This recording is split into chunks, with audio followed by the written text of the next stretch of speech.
Doing pretty good tonight. Hope everybody's having a good start to their week. We had a really good weekend and start to our beginning of our week. My wife and I, my nephew Isaac and his wife Kirsten, have gave birth to a new baby girl named Charlotte. So congratulations to Isaac and Kirsten. We're really happy. She's a healthy, happy little baby. 5 pounds, 13 ounces, 19 and a half inches long. So our family's growing strong and we're pretty happy. So looking forward to meeting the little pride and joy. Hey, Randy, appreciate you being here. Woodsman, nice to see you. I'm glad you guys are both here. Hey, honey, appreciate you being here. Will says hi. Yeah, he's getting big. The 10th, he turns 3 months already. It's hard to believe. Time flies, obviously, and he's grown big and strong. Maybe I'll have Ashley bring him in here after a while, and he can say hello. He was napping earlier, so we'll see if he's in a good mood. Hey, Daniel, appreciate you being in here. Thank you for being here tonight. Thank you, Randy. Appreciate it. Yeah, Isaac and Kirsten are pretty happy. They had a long labor, but it was good. So mama and baby's healthy, so all goes well. They should be going home tomorrow, so they're excited about that.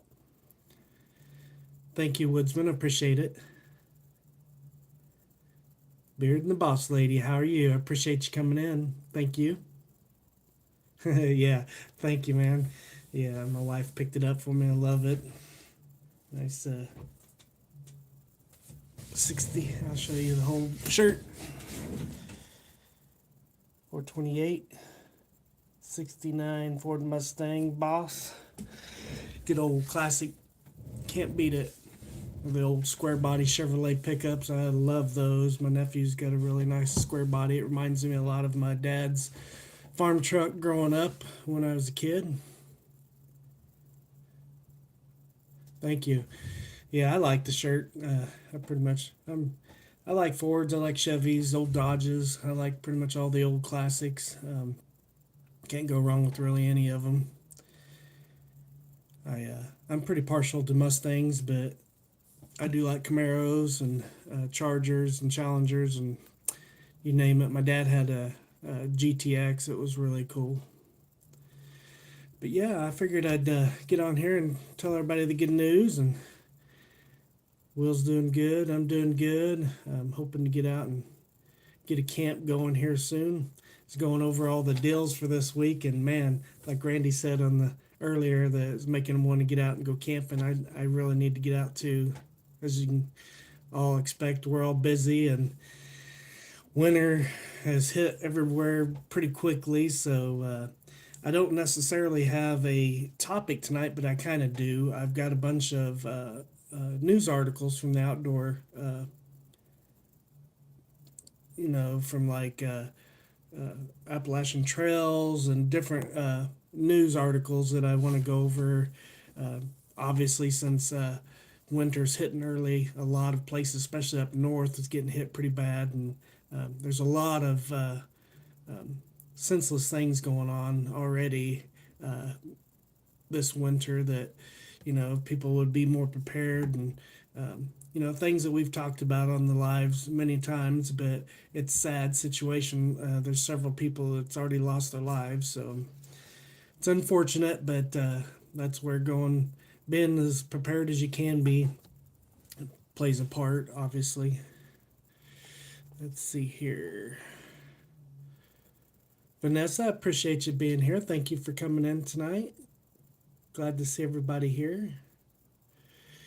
Yeah, the first news article is from where did I get this article from? The Appalachian Trail Conservancy. The Appalachian Trail in 2026 is going to end up being a half mile longer, so that will totally make the total length of the Appalachian Trail 2,197.9 miles. So they're adding a half a mile. It looks like in the Mountain Lake Wilderness in Virginia. So the 1 mile wild spur relocation moved the footpath from a steep half-mile fall line route. So yeah, it looks like the Mountain Lake Wilderness in Virginia, they're adding a half a mile. So that's pretty cool.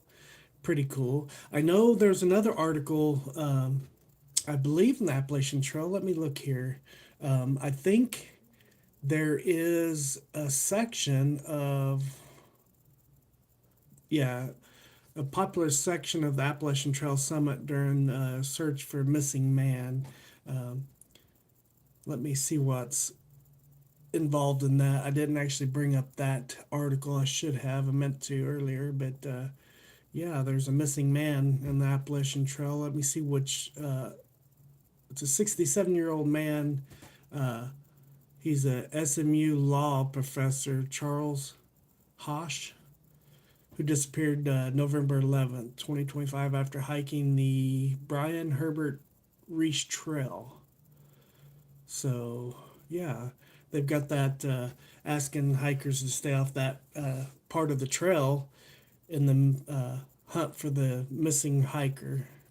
Let's see here. Blood Mountain area, Union County, Georgia, via the Byron Herbert Reach Trail. So that's where November 11th is when he became missing, or they said he was missing. Let's see here.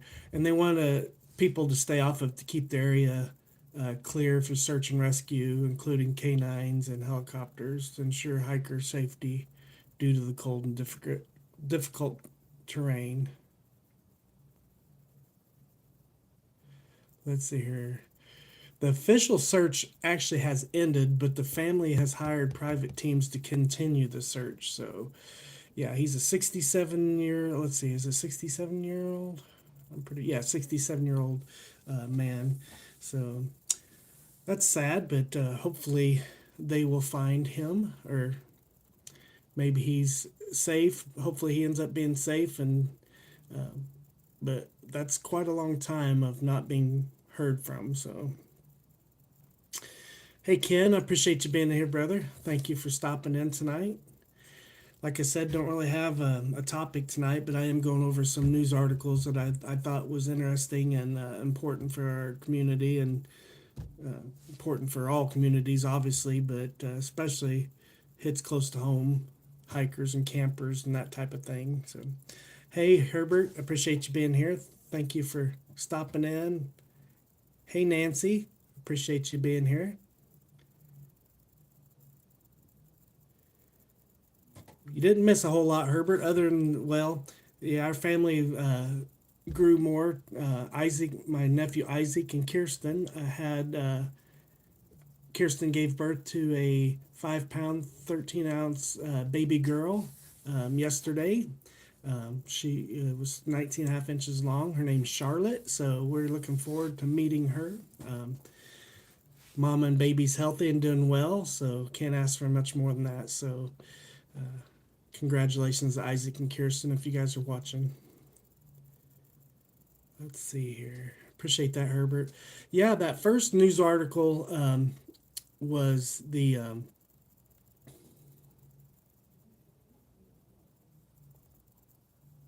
Appalachian Trail is growing by half a mile in 2026. So that's the only really thing you missed, Herbert. That was the first news article. I thought that was pretty cool because I know there's a lot of people, my subscribers and people that watch my channel, that is in the Appalachian area, parts of the trails. And so I thought that was pretty exciting. They're adding half a mile to the trail.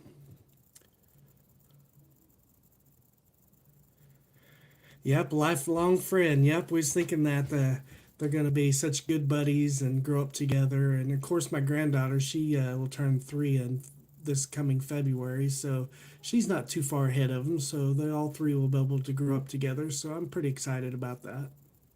Pretty excited. Cooking supper, Randy. Sounds good. What are you having, man? All right. So, and then let's see here. Yeah, that poor hiker that they haven't found. I hope they find him soon. Sad. All right. The next article that I came across was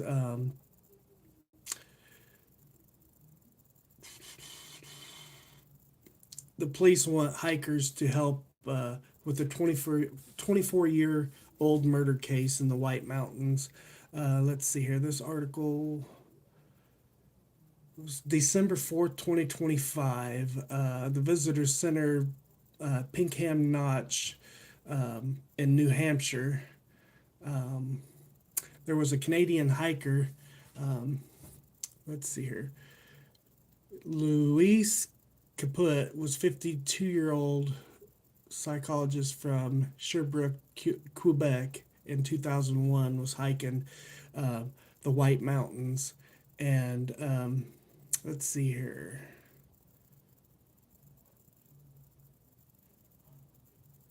Yeah. Yeah, she went to go hike that back in 2001, and she asked the person at the visitor center what was a good quick trail to finish off the day that she could hike.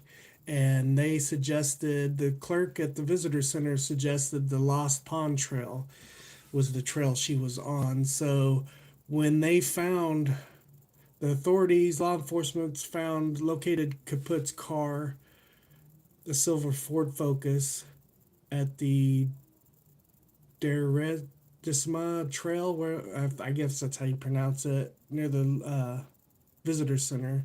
After 2 days search on November 22nd, crews located her body 100 yards off the nearby Glen Boulder Trail.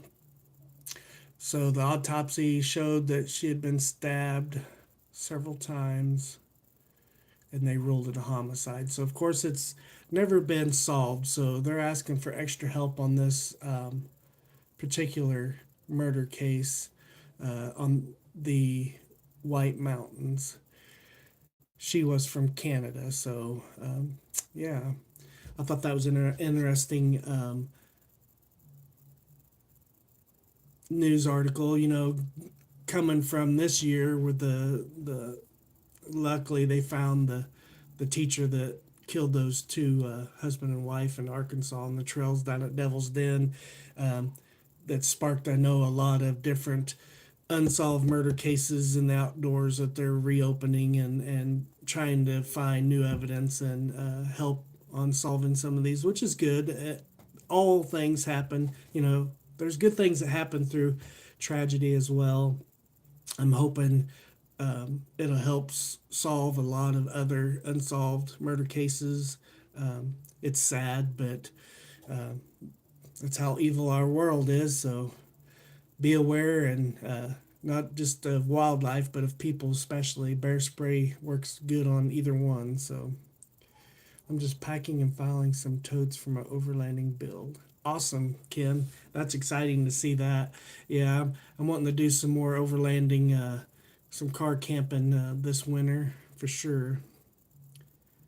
Let's see here. Thank you, Herbert, on the congratulations. Thank you, Nancy. Appreciate that. Let's see here. Oh my, the finished line on the Appalachian Trail. Guess I won't be completing the bucket list item. Yeah, that's a long ways, man. That's almost 2,200 miles, 2,197.9 miles. That's a long ways. There's been several people that do the whole thing. That's crazy. I hate to walk up on a body. Yeah, that's a big fear of mine. That you would come across something like that out in the wilderness. It can happen. There's another article. I don't know that I got it on my list of articles, but there is a place out in, I believe, New Mexico that they found a bunch of human remains. So I think that's under investigation there as well. Of course, the federal government's not saying anything, but there is. I need to see if I can find that news article too, if I've got time to add it to this list. Having breakfast sausage. That sounds good, Randy. Sounds really good. Bears aren't the scariest thing in the woods. Absolutely not. But there's another article I've got tonight that's there's two articles. I've got one that's closer to home and out of Arkansas, but there are other bear articles.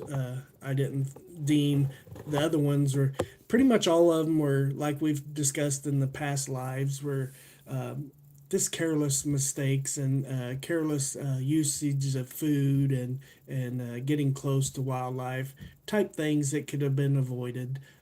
Most bear attacks, most I say, and it's usually grizzly, but there's some bear attacks that just happen out of happenstance. But most of the time, it's carelessness that causes those. Um, Appreciate you being here, Woodsman. Yeah, so that's sad. That hopefully they can get some more information on that unsolved case from 2001. Louise Caput from Quebec, Canada, was in the White Mountains, 52-year-old. So, yeah, if anybody has any information, of course, I would contact the Canadian, or you could just, the White Mountain Visitor Center, you could contact them, or the police Pink Notch Visitor Center, Appalachian Mountain Club Visitor Center. I mean, hopefully they can get something out of that, but that's sad. But I'm hoping maybe they can get some new information. So I'll move on to the next article. The next article, let's see here. I hate advertisements. Rescuers say a hiker died on Mount Whitney over the weekend. So this is sad. This is a new, they got some really good snow, and yeah, unfortunately, a hiker lost his life on Mount Whitney over the weekend after slipping and falling on the trail, according to Inyo County Search and Rescue. The organization mobilized a rescue team within hours of receiving a report of a possible fatality on the mountain last Saturday. So that's sad. It was near the 99 switchbacks of the trail, fallen from, he fell from a cliff. Wow. They airlifted the body Monday, October 27th. So it's been a little bit, but that's sad. Yeah. So already a fatality on Mount Whitney this year. So, and there's a lot of articles I noticed on several mountain peaks are really contemplating on closing a lot of mountain peaks that are dangerous. I've read a couple articles because so many people are dying and having to get rescued. So, and rightfully so. I mean, if it keeps happening, this article, I'm not sure.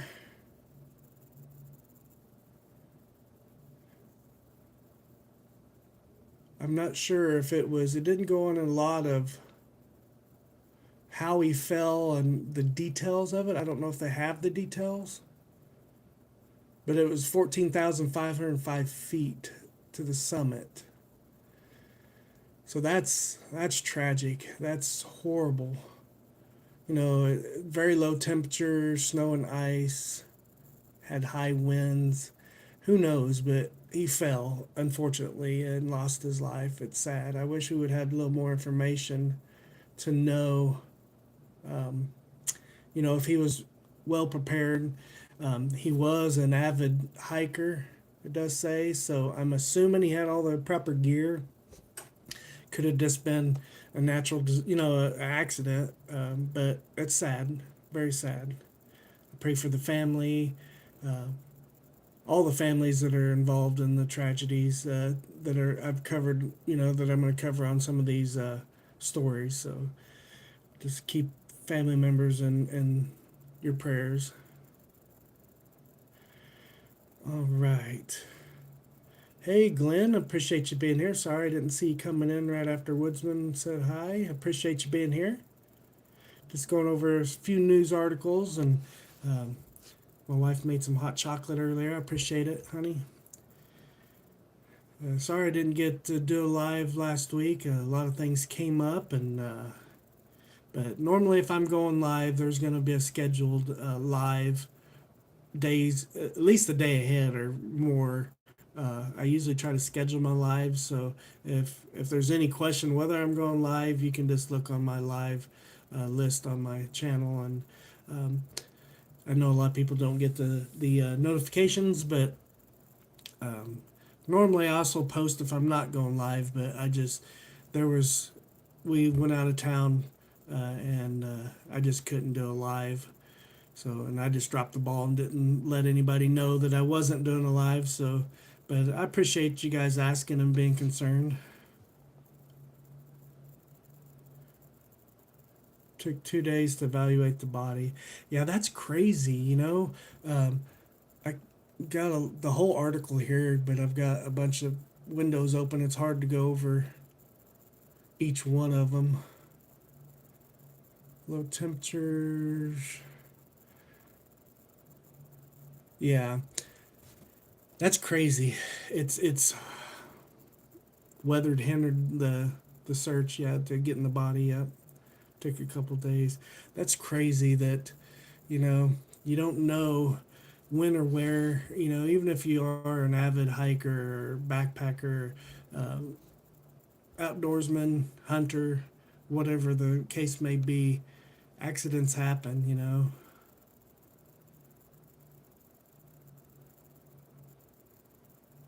Thank you, Herbert. I appreciate reminding everybody to hit that like button for me. I appreciate that.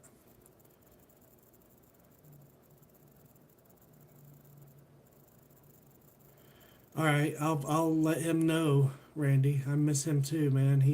I know he's been really busy with work and everything as well. So he did release a couple good new videos, so newer videos.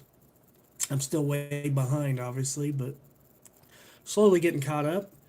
So that was the third article on the the hiker dying on Mount Whitney. So tragic, tragic, tragic, tragic. So this here, speaking of two guys in the Ozarks in Arkansas, it's been, let's see here, it's been how many years?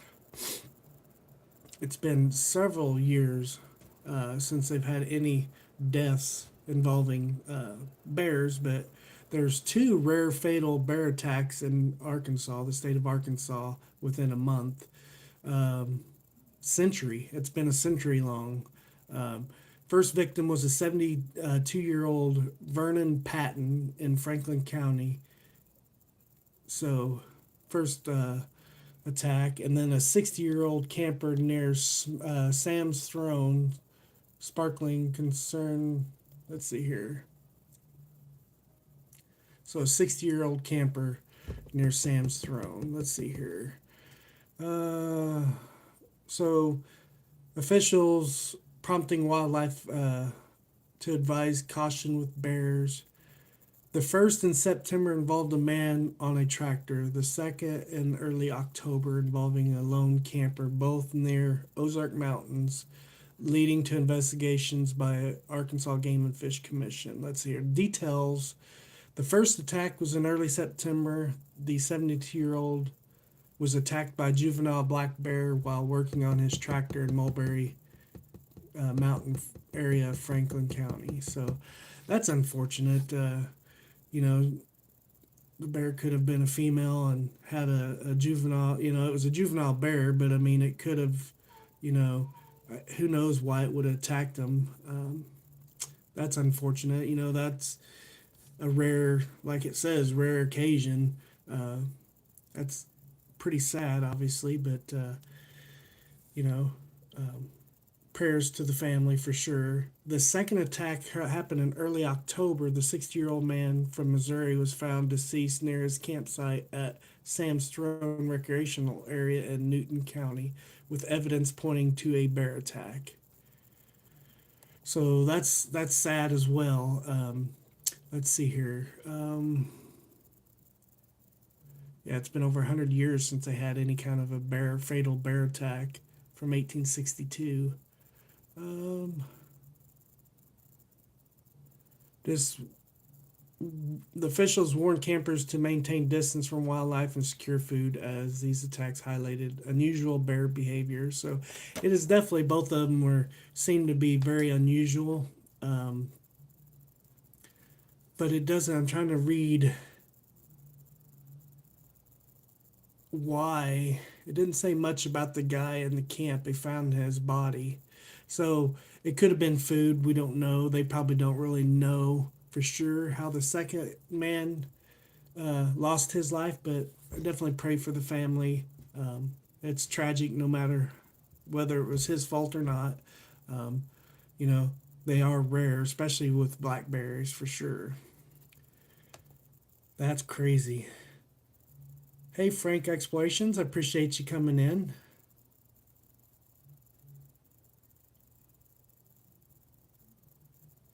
Yes, Frank. Yeah, we was at Knobles, so I appreciate you, man, my friend. Appreciate you very much. I wish I would have got more time to talk to you at the meetup, but I appreciate you being here. Just going over some news stories that I've highlighted. I don't really have a topic. Sometimes I have topics, sometimes I don't. Sometimes I camp live, uh, but I wanted to go over some of these tragic events that's happened over the few months. Let's see here. Definitely unusual, especially on the one on the tractor.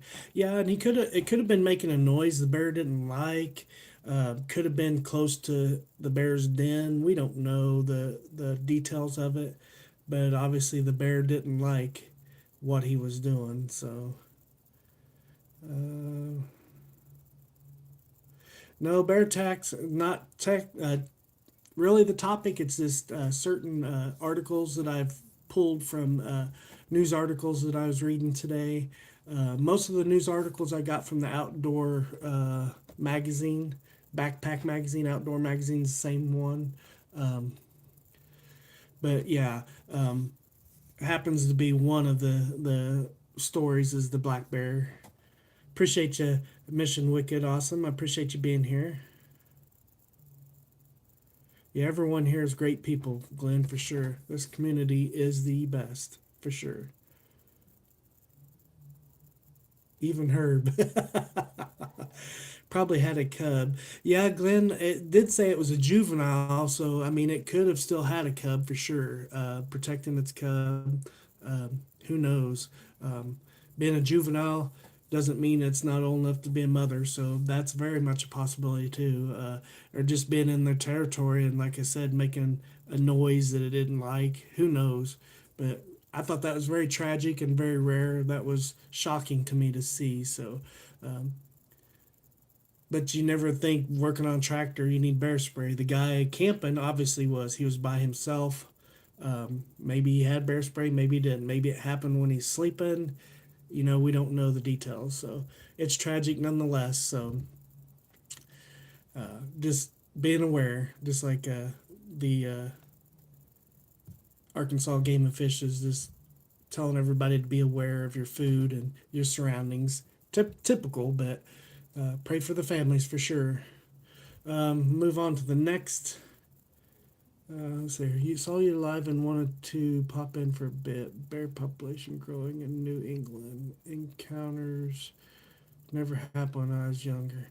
Yeah, and it seems to get worse and worse, and I know them logging companies and expansion of subdivisions and commercial properties are tearing um, wildlife areas, destroying wildlife areas. So these animals used to live in these areas and they're forced to evacuate the areas and move out of the areas and they get hungry too. So normally animals that wouldn't be aggressive or wouldn't attack humans, uh, in the midst of these situations could be part of these unusual attacks too and things that are happening. Like you say, more population of animals too. There's less food. It's hard to say what the situations are, but they are seem to be increasing more and more. I know there's a lot of people that are careless around wildlife, especially buffaloes, like in Yosemite National Park and stuff. People get out there with the cameras and get way too close to these animals and bears for that matter. So, um, not that all instances are caused by people being careless, but um, there are rare instances, and it seems like they are growing more for sure.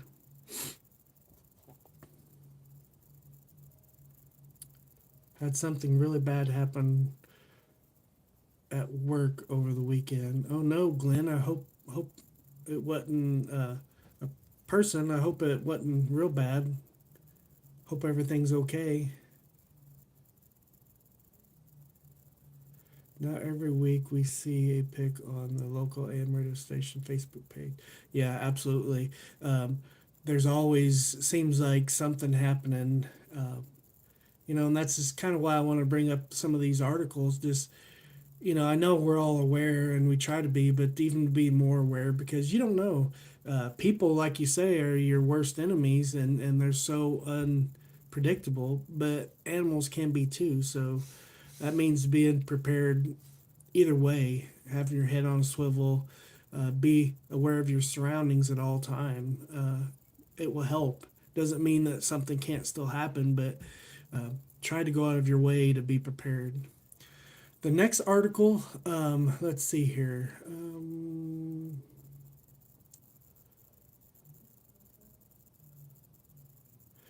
Okay, this instance was another wild animal. It's unfortunate, but oh, let's see here.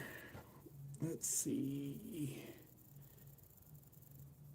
Details of the incident happened in Wolfe County, Kentucky. The call, two hikers activated SOS alert on their Apple device reporting being lost uh, on the Osborne Bend Trail. So these hikers in Kentucky in September, there were two hikers that called for rescue. They got lost. And this is just like an article that happened, I think, last year that there's hikers called for help, and they ended up trying to what's it see here? They tried to eventually self rescue. It highlights the common advice to stay put when lost, but also notes that self rescue can work if planned, but you need to be contact authorities that you know but once you've contacted authorities and they advise you to stay put, it means stay put. These people, just like I was saying, these people ought to be fined for doing making search and rescue work twice as hard and takes twice as long or longer for them to be rescued or found. um, Yeah, so the misstep, unbeknownst to the search and rescue team, the hikers decided to self-rescue and headed the opposite way, preventing easy contact. So right there, I mean, that's just being stupid. They should be fined for that, and it's taking risking search and rescue's lives as well, putting their lives at risk and somebody else's. Um, The outcome, the SARS team spent hours searching rugged terrain, but the hikers eventually found their way out safely, highlighting the risk of moving when lost and wasting resources. I mean,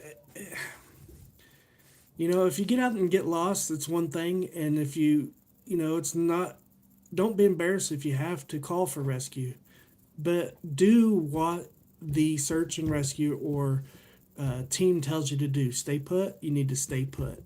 Um, I, I I just can't believe it. I mean, something needs to happen, and I hate to say that, and it's unfortunate. I don't want anybody to not want to feel like they can't go out and hike and enjoy the outdoors. But if you're not going to do what search and rescue tells you to do, that's just stupid. That's part of being disrespectful, thinking that I can just save myself. I don't want to be embarrassed in an article. Well, the article's already written. It's already out there that you didn't, you know, do what you were instructed to do, and you put search and rescues lives at risk, not only yours but theirs, and it was rugged terrain. So I mean, it just how many more times is this going to happen? Not too long ago, there was search and rescue. A lady lost her life out trying to rescue somebody. I didn't read the details on that story, but I'm going to go back and read it. But um, you know, search and rescue people, that they know they put their lives on the line, but when you add more difficulty and do stuff that you're told not to do, there needs to be consequences for your actions when you do something ignorant like that. It's sad. Let's see. I'm gonna go over some comments. See here. We had. Let's see. Yeah, good rule of thumb. If nature is bigger than you, stay clear. Absolutely, mission. Yep, absolutely. All I can say, it was really bad. Sorry, I can't say too much. I appreciate it, Glenn. I understand. I'll definitely be praying. God knows the situation, so I'll lift that up in prayer tonight. And I'm sorry that whatever happened, but I pray that it gets better. Why don't people treat wildlife like guns? Treat it like it's loaded. Absolutely. That's good advice, Herbert, for sure. Agree that should be charged for the time at least. Yeah, I mean, or some kind of basic, uh,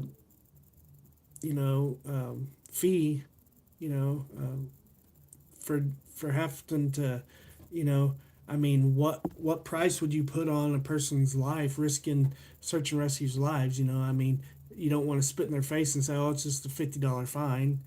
But you don't want to charge them a $500 fine, probably. I mean, they're not going to want to do that. But I mean, it's just there's got to be some kind of consequences for actions. I was on the phone 12 Stones Adventures. Appreciate it, man. Appreciate you being here, Ken. Had my way, had way more bear sightings around us in the last few years. Maybe it was something to do with urban sprawl or something. I hear the numbers of hunters is way down too. Yeah, that could be too, Frank, uh, for sure. It's hard to say. There's so many variables and different areas. It's different reasons of bear activity, just wildlife activity in general. Yeah, it's really, really strange how things are happening. Short documentary about the rescue on Mount Washington on North Hampshire came out recently. Had the story of rescue that cost rescuers their lives. Yeah, mission that it's sad. That is very sad. Yeah, I'll have to look that up and watch that. Read that documentary or watch it too. You're welcome, Glenn. I appreciate it. Actually, you can take a hiking safety course and get you a certification. That's good, mission. I think more people should do that for sure. Being prepared all you can be and educated on how to respond in emergency situations and to help do things to keep you from being in an emergency situation too. So very good idea. Education classes is a very, very good idea. Hey Chris, appreciate you, shy guy, being here. Thank you for being here. We're just going over some articles, some news articles I found uh, interesting and heartbreaking, to help everybody be aware and pray for families that's involved. Otherwise, things like helicopters, they change you for. Yep, for sure. Hello, Nancy. Thank you for posting that article, Mission. I definitely will look that up and watch that. They have driver's ed for driving, hunter's ed for hunting. Maybe they should have one for camping and hiking. Absolutely, absolutely. Which they kind of do, but they do need. I think before you're allowed to go out, like you say, hunting and driving and different things, boating. Um, I think they should make people take at least basic courses. So there's some really stupid things happening that people just are not educated going out and doing.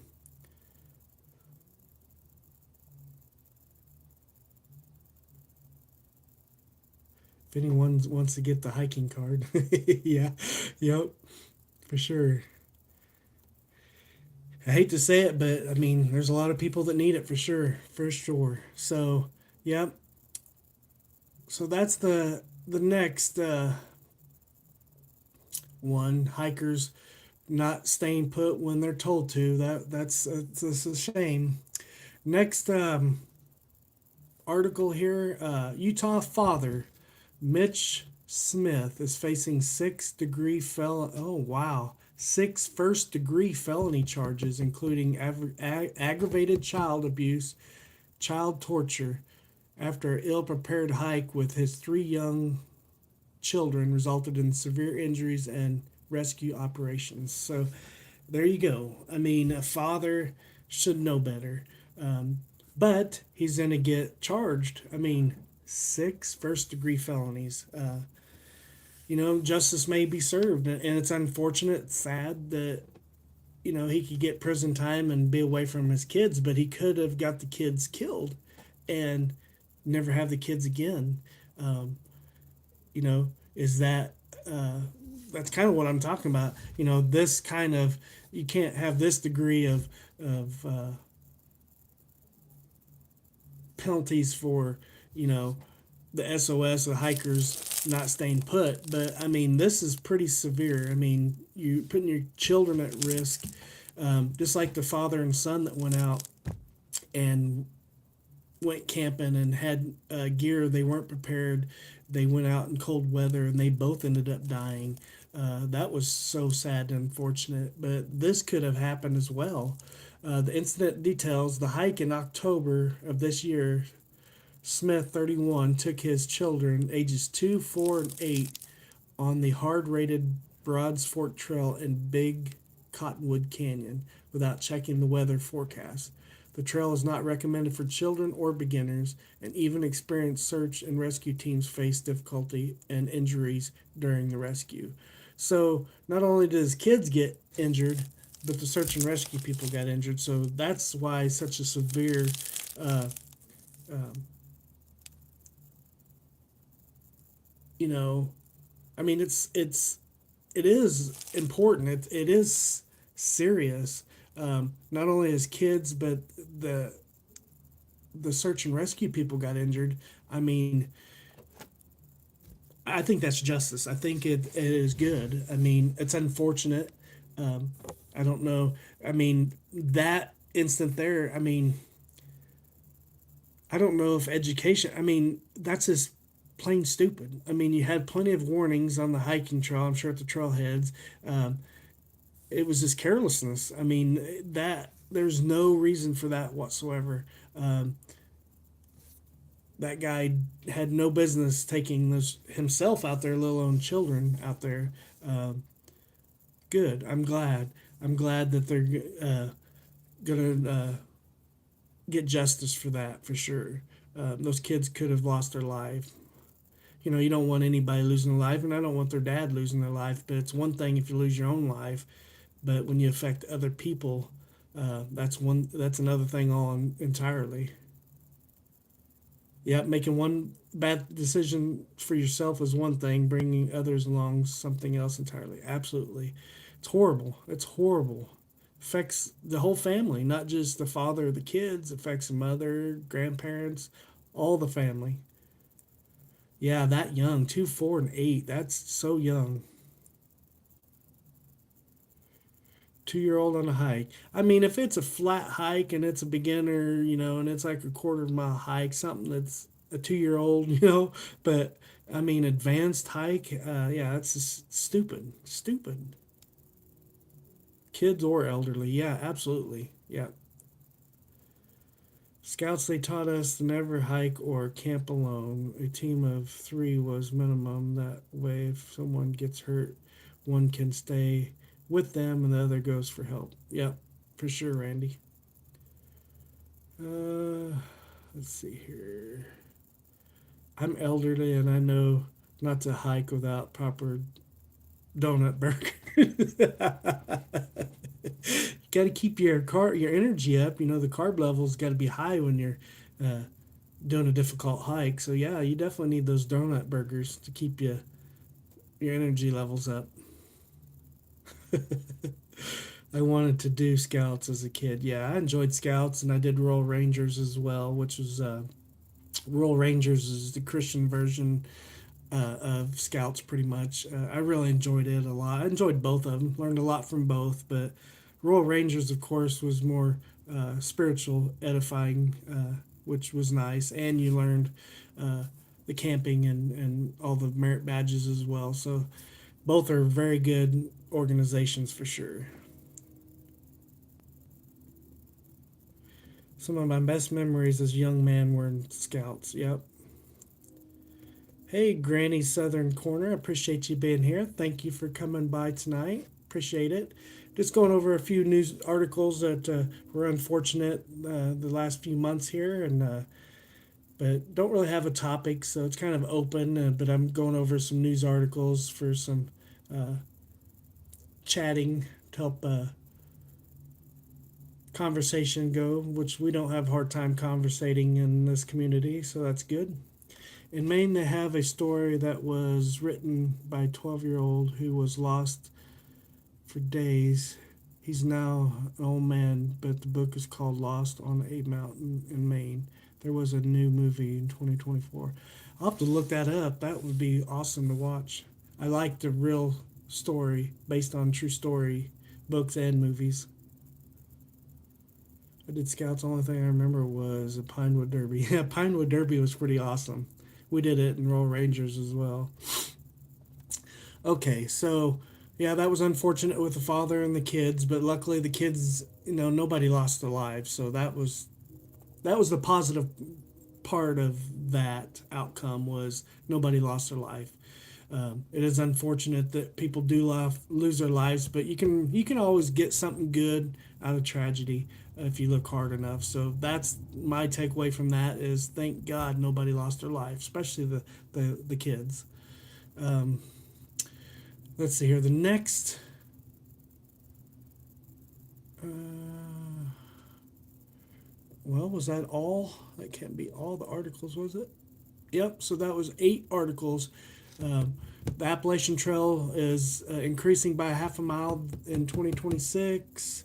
Uh, the police in White Mountains want help with the unsolved murder mystery there. Um, let's see here. Also, I was reading an article somewhere. It was in where was that article at? Arches National Park, there was a seasoned through hiker that got trapped in quicksand in the Arches National Park. Austin Dirks was a 20-mile section of hike of the Hayduke Trail when he stepped into what looked like normal desert sand. And a few minutes later, he says he was stuck up to his knees and struggling to get out. So that's even something, I mean, he's a seasoned hiker and had no idea and stepped into quicksand. So um, that's a rare situation, that's deems a rescue, luckily he didn't uh, panic and sink. That would have been horrible, horrible. Hey, Skeeter, appreciate you stopping in, brother. Thank you for coming in. We was just going over a few news articles I came across today, so this week. So I thought it would be helpful to share with the community and help and heighten our awareness of the outdoors when we're out there. I'm looking for an all-purpose walking stick. Yeah, that would be helpful. And it looked like he had the walking stick, which helped him a bunch. So, of course, that's going to help you from getting too deep. Luckily, he was an avid hiker and he had the aid to help him. But he was out there for several hours before search and rescue could get to him, and it was cold. They had to rewarm him when they found him and rehydrate him and that sorts. But luckily, that he didn't get hurt. Wrote that true story. Wow. Yeah, I can't wait to look up those things. That's why I love having these lives and talking to the community. Even midst of all these articles and tragedies and stuff, it helps you revisit your own safety lines that you have in place to help you be more prepared, be more diligent when we're outside. I read an article today. I didn't put it in the list, but I think in Tennessee, somebody got bitten by a rattlesnake. Um, there, all the things like this. I mean, you've got to be aware of your surroundings, looking everywhere at all times, looking down when you're walking, that you're not walking into a hole or walking and stepping on a rattlesnake or copperhead or um, there's just so many articles today. I was so overwhelmed picking out a few um, that things can happen. Um, Instances like that, the quicksand, it's not his fault. All the years of him hiking, I bet that's never happened before. There was a kayak found adrift in the past week up at the Uwharrie National Forest here in North Carolina. Nobody knows anything about it, or something was in the missing. I did see that article too on this uh, backpack magazine or backpack website. It's a news outdoors news uh, outside and backpack. They're owned by the same company. They're outdoors news websites. But I did see that article. I didn't read the article entirely, but yeah, that's pretty weird. They did find. There's another article. Let me see if I can find that article. There was something like that. Hikers found or something. I know there's an article on national parks increasing fees, per day fees for some visitors next year. Mainly, they're raising for international uh, visitors fees. 11 injured and two critically in grizzly bear attack on school and group in British Columbia. So uh, I didn't read the entirety of that article. I'm going to read that article later. Um, let's see here. I know there's an article somewhere that they found. Where's that at? They found, abandoned tent in White Mountains leaves rescuers scratching their heads. I didn't read that article either. I've got to go and read that article later. But it kind of reminded me of that kayak, Ken. People finding abandoned. Luckily, there's nobody. I think on this instance was reported missing. So, but it is weird to find abandoned tent or camp. Uh, who knows how that happened. Um, Quicksand is terrifying. Yeah, I've never encountered quicksand. I've had some what I call quick mud around creeks and lakes that's almost as bad as quicksand. But yeah, that could be scary, and not um, freaking out is the biggest thing. Keeping calm in any situation helps, but that makes it even worse. We're listening to the audiobook Driving from Grand Junction over the Arches National Park. Oh, that's awesome, Mission. Yeah, I love listening to audiobooks. A lot of times I'll download an audiobook when I'm getting ready for bed if I don't have fellow YouTubers' videos, which I always do have videos to catch up on. But if I'm into a book or something, I love audiobooks. Uh, yeah, Arches National Park.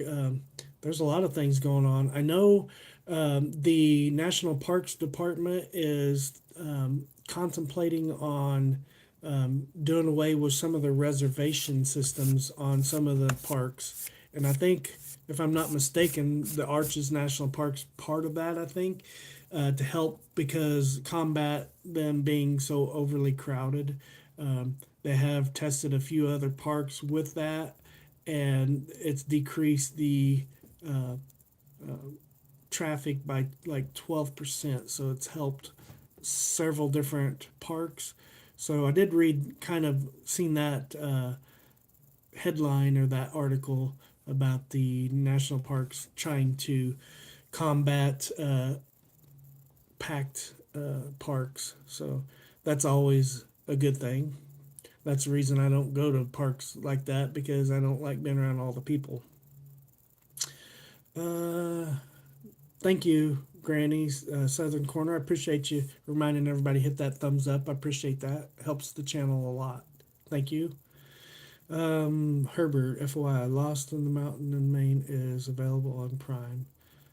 Awesome, Herbert. Appreciate that. I'll have to look into that. I want to watch that for sure. I feel bad about the old boy in the quicksand. I swear I was going back to clean up, y'all. Yeah, I appreciate your Woodsman. Sorry if I missed anyone's comments. I'm ignoring you. I'm folding my laundry and my wife dumped the bed, so I actually folded it. Kid, I appreciate you being here, guys. I appreciate everybody always being here and supporting the channel, and conversations are second to none. I enjoy conversating with all of you guys, and you guys are very intelligent, smart people, and where others are lacking, others are strengthening, or you may not think, I may not even think um, the same way as one of you. And it's always nice to see your outlook and input on situations that I may not think. It may help me be more prepared on my next trip. I always, iron sharpens iron, and I truly believe that. That's what this community's for, is that to uplift each other, support each other, encourage everybody, um, support each other's channels, uh, pray for each other. Uh, you know, it's amazing.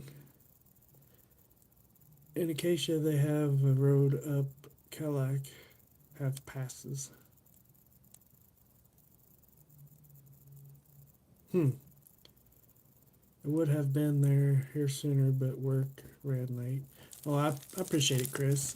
There's no time frame, and people can catch what they've missed, or catch it later when it uploads. Don't break my heart. It's nice that everybody supports and tries to be here every time. And I know life happens, and especially work and family.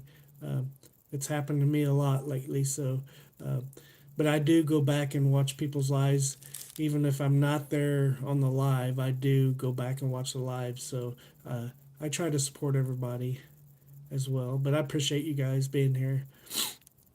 The problem with passes for hiking trails is weather. The father-daughter that died on Catalan then were climbing on their past day, and the weather was terrible. Yeah, poor judgment. People not looking at the weather. That's kind of what that dad with the young children. He didn't even look at the forecast. That's what happens. And everybody knows, if you're any kind of a hiker, outdoorsman, and you're in higher elevations, especially, the weather can change on a dime. So you need satellite weather at all times. If you're somewhere where you don't have cell signal, you need to be able to get emergency weather forecasts on trails, anywhere, especially if you're going to places you're not familiar with. Even if you are familiar with, here in Missouri, in southwest Missouri, the weather I mean, you can have four seasons in one day. I mean, it's crazy. Yeah, we don't have the whiteout blizzards like we used to have when I was growing up, but I mean, straight line winds and 90-mile plus an hour winds can affect your camp dramatically. I mean, any kind of change of weather. uh, you know I have 24-hour alerts on my watch and my phone, so when I am camping, um, I'll get woke up by the weather alerts. So it's pretty wise. Do all you can do to help in situations. That's a good thing about technology. Technology's good, technology's bad, but use the good parts of technology and try to be as prepared as you possibly can, for sure. Um, that was this spring. Wow, that's crazy. Crazy. Did you see my message in the group text about inviting Todd Champion with to the meetup in February? Might reach out to him. Yeah, I'll definitely send him a message and invite him for sure. I've told him I've been trying to. I don't have a lot of time right now, but eventually I'd like to do a meetup camp with him too. Um, I know he's done some with different YouTubers, Northwest Wind Sam and uh, Tony from Random Adventures. But yeah, that'd be good. Definitely want to invite, and everybody, even that's here, you're invited. Anybody that wants to come, you can contact me, Herbert, Randy with Ozarks Great Adventures, uh, Matt with Ozarks Woodsman. You can contact him. Two Guys in the Ozark, Minnesota Mike. Anybody will one of us you can contact for the details and where. But yeah, we have the Purple Rain Camp. It's in Mark Twain National Forest here in Southwest Missouri. Our annual, I guess we could call it. It don't have to be a YouTuber.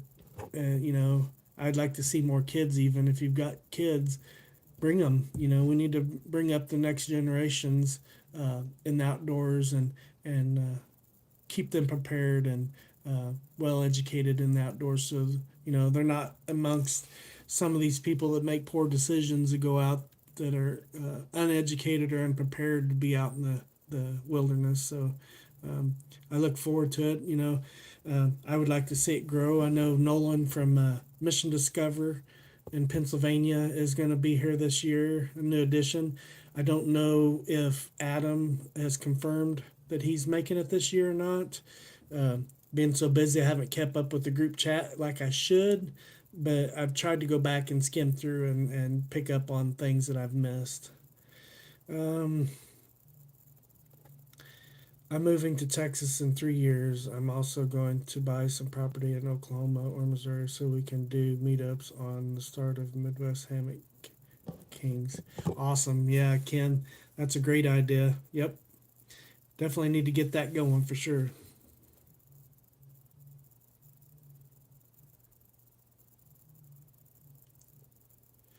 Yeah, it's a good event, the Purple Rain Camp, and also I want to do, like you say, do a hammock hang here. I think that would go over pretty well. There's a lot of good hammockers that aren't, you know, they may be on Facebook and Instagram and TikTok, but they're not as much on YouTube. But there are quite a few hammockers here in Missouri. Yeah, Tony probably won't make it. I would assume he's going to HangCon in January, which I know is still a month away, but he's doing some stealth camps and camps on the way back. So I'm sure he's probably going to be busy, but yeah, um, I wouldn't expect him to be there, but it would be cool if he would show up as well. No hammocks hangs loud in Missouri. New state law. Yeah, that's funny. Hey, Hammock Mountain, I appreciate you being here.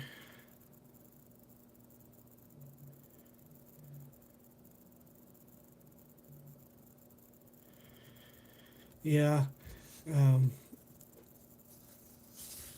that would be awesome to get that going. Plus, you know, I love our Purple Rain Camp. It's gonna turn out to be a good time. Last year was great. Um, this year is gonna be fun. Uh, I think we need to. I know everybody's been chatting in the group chat about activities that we want to do this year. Uh, I know there's going to be a Bigfoot hunt. Hopefully that happens. Somebody talked about making um, some different type of weapons, I think, or something. Can't remember what all's been discussed on activities, but I'm sure we're going to have fun nevertheless. Always something good to happen. I think there's a polar plunge happening. Yes, I noticed somebody mentioned the polar plunge last time. I'd be down for that. Appreciate you being here, Daniel. Everybody say hi to each other. I'm sure everybody's knows everybody. Everybody knows Daniel from Hammock Mountain. If you don't, please check out his channel. I know pretty much everybody in here knows Daniel. Let's see here. Now it's a party. Yeah, we can officially start now. Now that I went through all the, only thing you missed, Daniel, is I went through some news articles that I came across today and a few days ago uh, that and dealt with the outdoor community. So there's a lot more. There's so many that I could be on here for 4 hours just going over all the different news articles that I found today. I'll definitely do the polar plunge, man. And I think it's going to be cold. It's going to be hit or miss whether it's cold or not. Hopefully, there's snow on the ground. That would be awesome. Hammock Mountain, you're invited to the Purple Rain camp. I know you're going to be at HangCon too. Uh, I was trying to get to HangCon, but I don't know that I'm above afford to do it or not. I would love to go to HangCon. Flights into Tampa are pretty cheap, but getting a ride from the airport to HangCon is almost an hour. It's like 50 minutes from the airport, so I don't really want to rent a car. That's an added expense. I know it's 16 and a half hours. It's about the exact same length of time it took Randy and I to get to Knoebels in Pennsylvania. So I could take my vehicle and it would be about the same as a flight. And that's crazy. I can fly to Tampa for less money than just gas in my car. It's so funny. But then you'd have to rent a car once you get there. Uber from the airport to HangCon is $100. That's crazy. $100 one way. So that'd be an extra $200 to get to. Uh, you'd have to make sure everything fits in a carry-on bag, and or you could, I guess, check a bag. It's 26 here, and I have 5 inches of snow. Oh man, that's awesome. That makes for a good camping trip right there, Daniel. I would do a polar plunge. Me too, Daniel. I think it'd be fun. I was teasing, but I did mention I think that before adding a polar plunge on there. I'm sure very few of us would actually do it, but I'd actually do it. 13 inches here, just snow on the ground from last storm. Wow. You got to find your Speedo now, Randy. Let's not video that. It is a family show, so yeah, we don't want to video that. But polar plunge is a good idea. I think that would be fun. I'm looking forward to the Bigfoot hunt. I think that would be great. Be really good. If anybody has infrared or night vision goggles, let me know so we can make sure we have those for the hunt. Let's see here. They do dolphin dive here at the beach in my town in January. Usually about 200 people jump in swimming in the ocean. I watch from the sidelines. Yeah, that sounds like fun. You could raise money for different organizations doing that too. It's pretty cool to use uh, situations like that to raise money for good causes. If you do it, I'm going to end like Rambo, full blown commando. Oh no. I don't know if I want to do that or not. Whew. I want some clothing on me. No Speedos. No.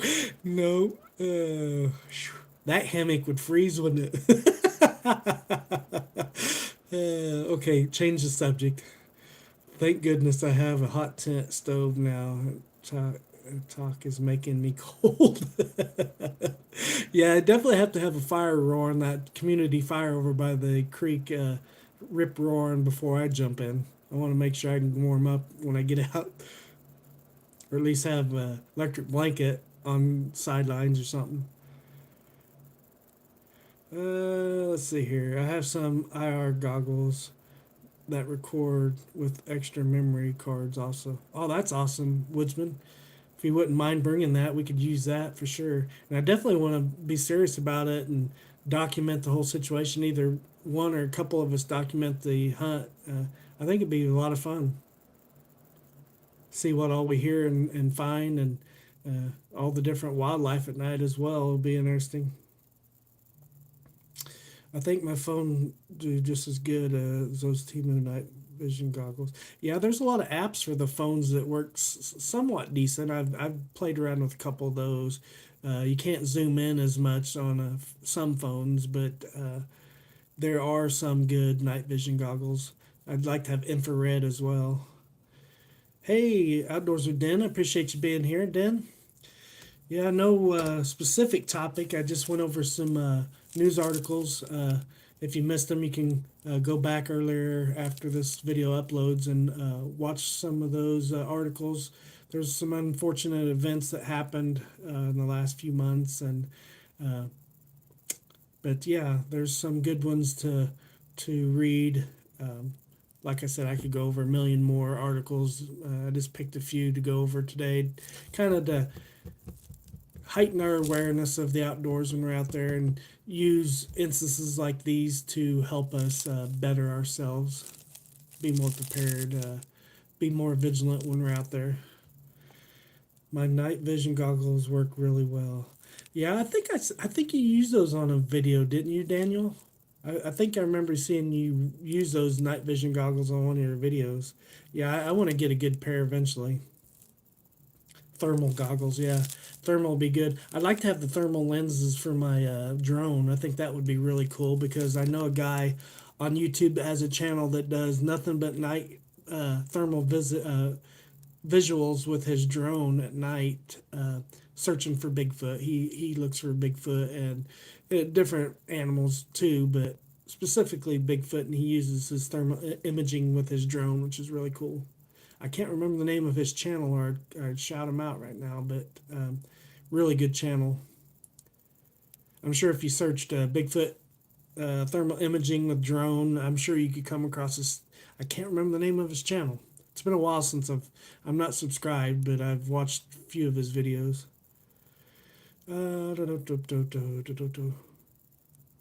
Wood stove, not collapsible, seems to be well built. Not these. I've only used these for a month. Oh, okay. I didn't know if maybe it wasn't you that was using night vision. Somebody on their stealth camps had used the night vision goggles, but I couldn't remember if you did or not. Hell inch wrench. Half inch wrench. Half inch wrench. I don't know. Have to look. But yeah, that was Tony has some. Yeah, I've seen Tony. Yeah, I guess Tony's maybe the ones I was thinking about. Maybe I know he's had seen some animals or something. There's can't remember who else had them. I think Sam Northwest Wind I think has a set of night vision goggles. If I'm not mistaken, that could be Sasquatch theory. It could be Sasquatch theory. Yep, absolutely. I think it's gonna be fun. I think it's gonna be interesting, and you know, doing it correctly, not just going out there and making a lot of noise and being stupid in the woods, but actually being serious about it. I think it'll be a lot of fun. Seen the channel Primitive Technology. I think I have, Chris. I'm not 100% positive if I've watched that channel or not, but I'll have to check it out after this and definitely check that channel out. Appreciate you hitting the like button. Thank you, Herbert, for reminding everybody to do that. Appreciate that. Thumbs up will help tremendously. They work together. There are two channels at Collaborate. Well, that's cool. Phone call. Gotta go for now. All right, Randy. Appreciate you stopping in. Thank you very much for being here.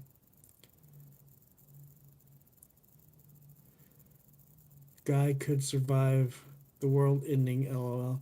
Yeah, I'm sure he could. And there's a lot of good channels like that on YouTube. And that's one thing, even the basics of survival and bushcraft. You don't need to get into advanced, but there's a lot of things that will save your life in the midst of urban uh, tragedies or SHTF type situations.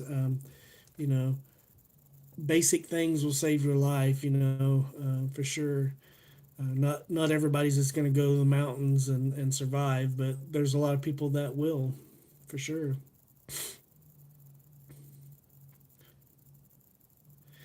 Yeah, I appreciate it. Let me see if I'm going to skim over this other articles. Um,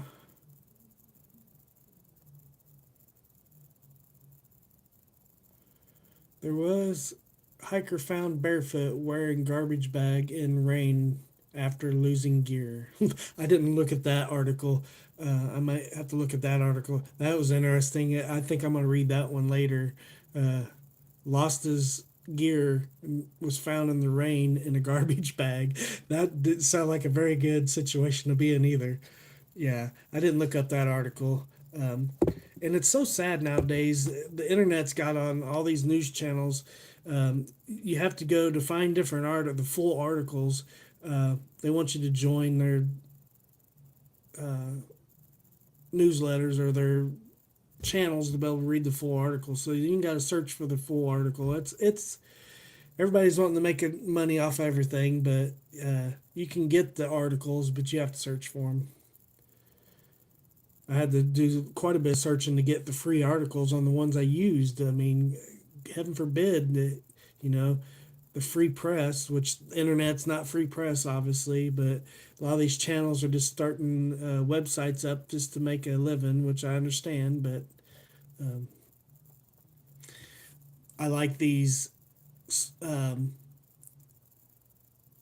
outdoor specific news channels because, you know, I like all news channels, but I really like the outdoors because it hits close to home and there's a lot of information that's beneficial to our community. And, anyways, but I understand they find all the good articles that is relevant to our niche, but you have to pay to join their to read their full articles. So then you got to physically search for the free articles.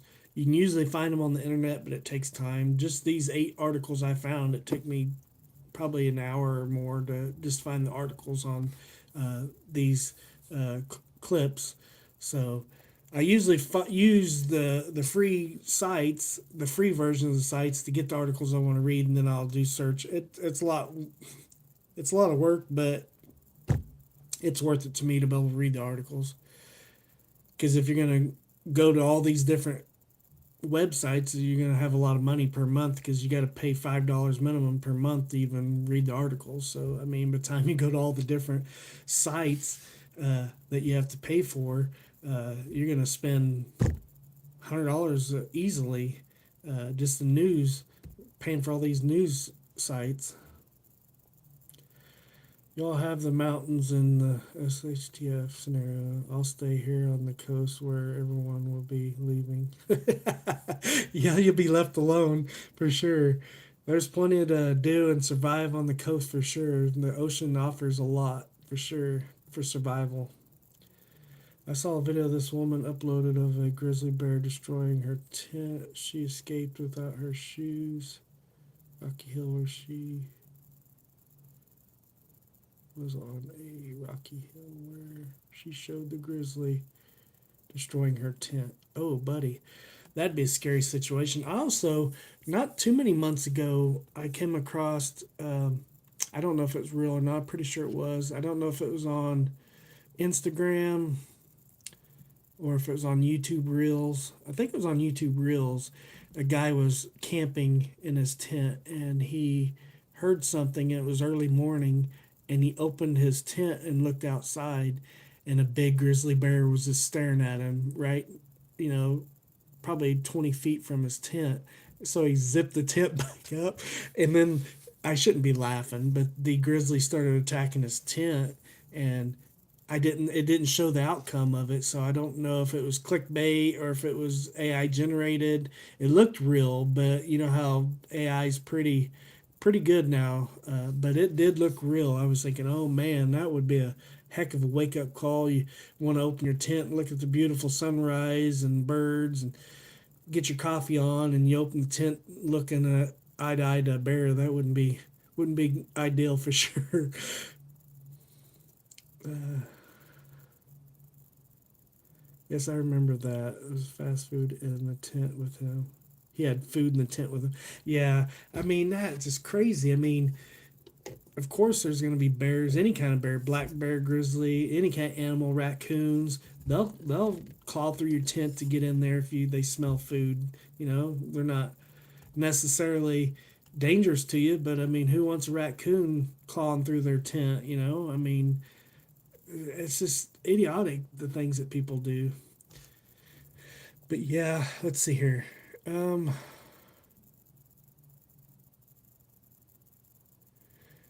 yeah, PCT permit. You have to have a permit now to hike the PCT trail, which you've had to for quite a while, I believe. I think all major trails should have to purchase a permit to help cover rescue situations and stuff. I think that's a good idea, and trail maintenance, obviously, that type of stuff. Um, There is another article I thought was relevant for our niche. I was wanting to look up the article, but I didn't get time to do it. It says, "Are you carrying too much water? The surprising truth about thirst on the trail."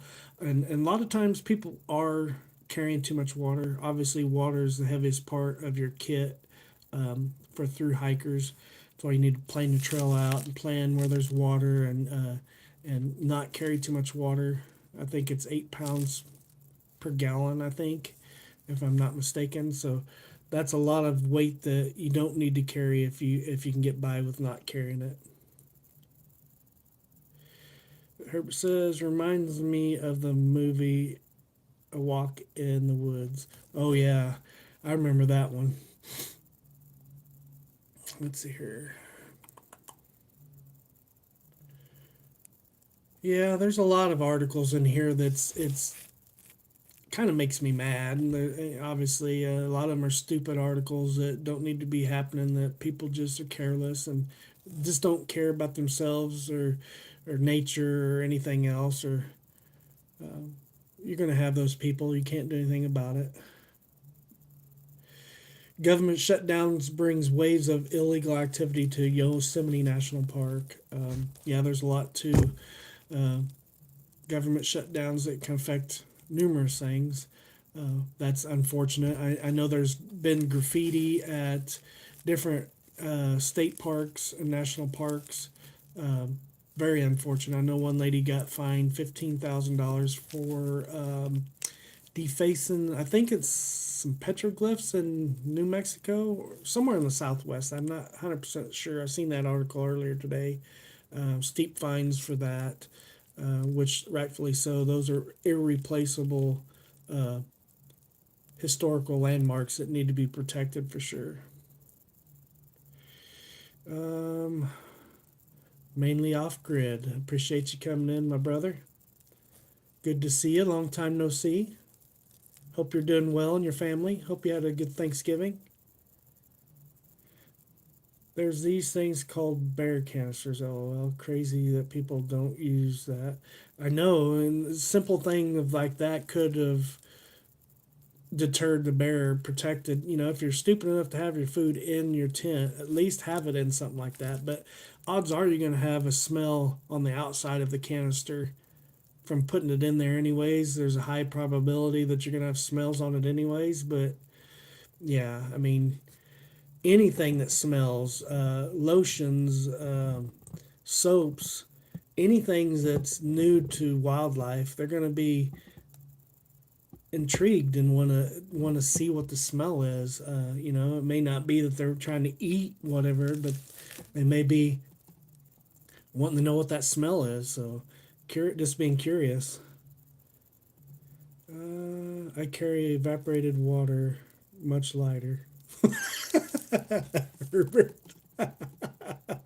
Can you rehydrate water? Look at that beard. Yep, it's growing. I actually got it trimmed today. I went to my barber that was my dad's barber before he passed away. He was in Mount Vernon. He moved up to Springfield and opened a new barber shop. So if anybody's in the Southwest Missouri area and want a good barber, um, his barbershop's Modern Cuts with a K in Springfield. So good barber. But yeah, I got a little trimmed off. I'm trying to grow it out. Let's see here. But I appreciate that mainly. Let's see here. Donuts have a smell. Yeah, donuts have a very distinct, good smell. Uh, they attract me for sure. I'm trying. My wife and I are trying to get on low carb, and I was going to do carnivore, but we got to have some carbs, so we're going to do low carb. And donuts, I found out aren't low carb. Darn it! But I did find a low carb donut recipe I'm interested in trying, so I might try that and make a video on that. Green Valley has a good video on how to hang a bear bag. Yep, that's good. Good information, Mission. I appreciate that. Everybody can look those up. Um, yeah, I mean, be diligent with wildlife and your food and anything that smells for that matter. Thought about growing a beard, but the wife isn't a fan. Yeah, I'm so glad my wife likes them. She says anyway, but I think I've had some kind of facial hair, either a goatee or beard since we've been together. I've shaved, I think clean shaven maybe once or twice since we've been together, so she hasn't seen me too much with no facial hair, so I don't know if she'd like me without facial hair. Uh, Let's see here. I can't say no to donuts. I mean, it's hard to say no to donuts, especially we have a donut shop here called St. George's. Oh man, it's the best donuts. Love it. Even if I am low carb and somebody comes up with a St. George's donut, I'm probably gonna shove it in my mouth to be honest. It's how you bait 210 Trail of Donuts. Trail of Donuts. Yep, and a good cup of coffee to go with it, or hot chocolate or something. Yeah, yeah. Chocolate milk and donuts is a great combo. Yeah, if you want to get me off a diet super quick, donuts or pizza. Those are my two downfall. Ice cream. Ice cream is the top three. Mrs. 210, the heart there. So I'm assuming you approve of the beard, liking the beard. Yeah, I think Kevin's my barber there at Modern Cuts, does a really good job. Really good guy. Had to lose weight to keep up with Randy. Yeah, yeah, Randy's doing good. Look like a 12-year-old if I shave. Yeah, I look pretty young too. My dad was always smooth shaven. I very rarely ever seen him grow out mustache or beard. A couple times in his life before he passed, but yeah, I look pretty young without facial hair. I told Herbert just start eating his boogers and he would lose weight. Sounds like it's working. Great job, Herbert. Woodsman grows. Oh, honey buns, you say? Oh, honey buns. There you go. Oh man, you guys are killing me. I'm glad we don't have any sweets in the house right now. Yeah, for sure. Herbert bears are allergic to honey buns. That's what a friend told me. I don't know about that. Yogi would probably like those honey buns. I'm gonna try to lose 20 pounds after Christmas. Yeah, and that's the funny thing you say that, Daniel, is that that's usually always my go-to is after the holidays because I don't want to do it during the holidays because when my wife and I was vegan, that was rough during the holidays because of course everybody makes and it seems like they go out of their way when they know you're on a diet to make even better things and add things to holiday dinners. So um, it's one of those things that if we're going to be healthy and keep it off, it's going to be a life change, not a diet. I hate saying diets because diets are just a fad, and you know you're gonna fail it and get off of eventually. So um, it needs to be a life change, and you stick to it. I mean, I guess you could have cheat days, but those cheat days turn into another cheat day for me. I don't have the willpower to say no to donuts hard enough as it is. So I mean, if I keep donuts in the house, I'm gonna eat donuts. PepsiCo is not happy with my weight loss. I bet. It's probably their number one customer, Herbert. You and I both. Absolutely. Look, donuts and honey buns are great, but it's little Debbie Christmas tree cookies season, okay? Yeah. Yeah, my nephew at deer camp we went in November, he brought two big old boxes of those Christmas trees and boy, we devoured them. Isaac and I devoured them. Oh man, we ate everything in butter and grease all. We fried everything all weekend long. It was so good. So good. We didn't have donuts though, of all things. I guess those Christmas trees were the closest thing, right? Bring donuts in work sometimes up having three. End up having three. Yep. Yep. I usually have four if I bring donuts. I'll bring a couple dozen, and it's hard just to eat two of them.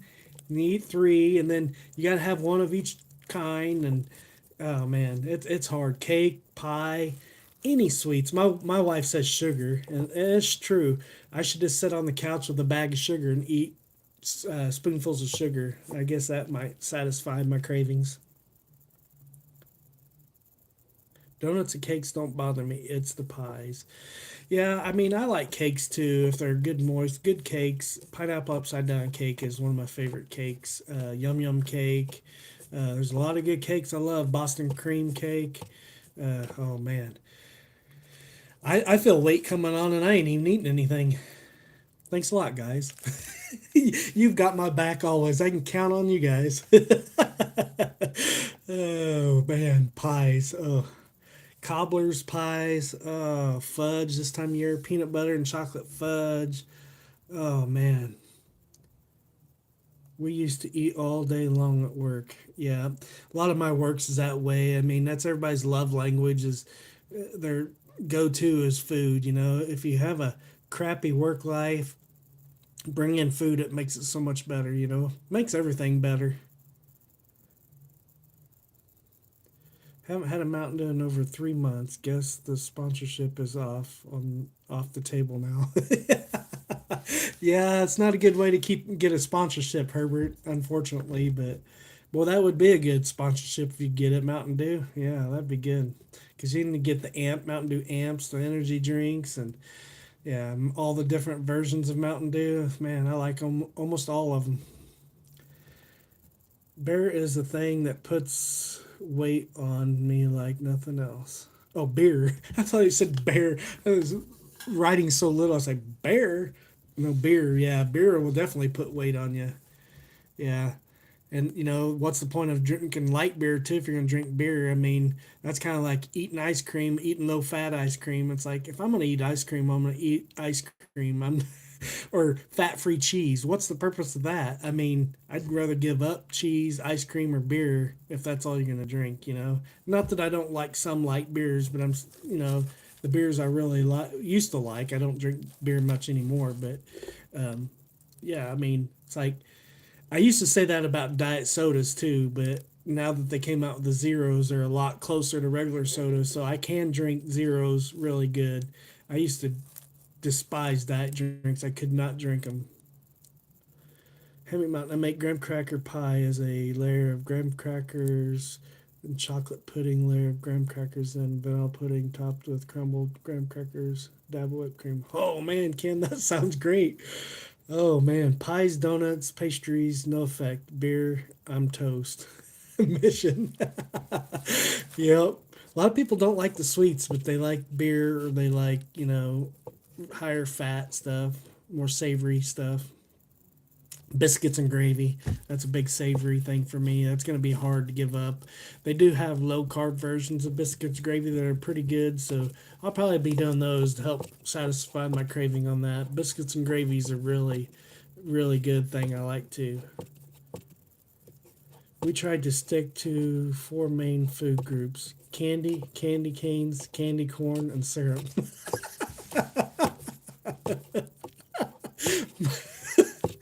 My wife knows me all too well.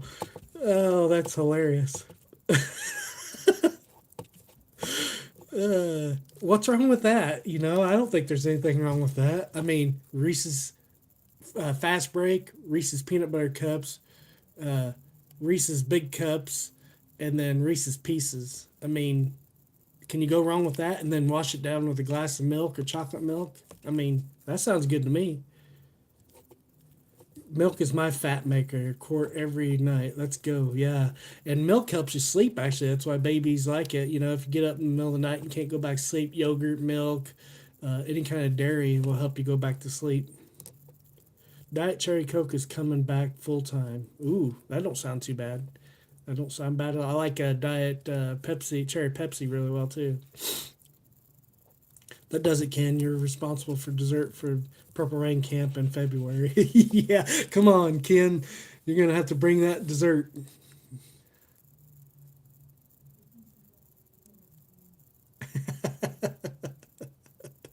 That is hilarious.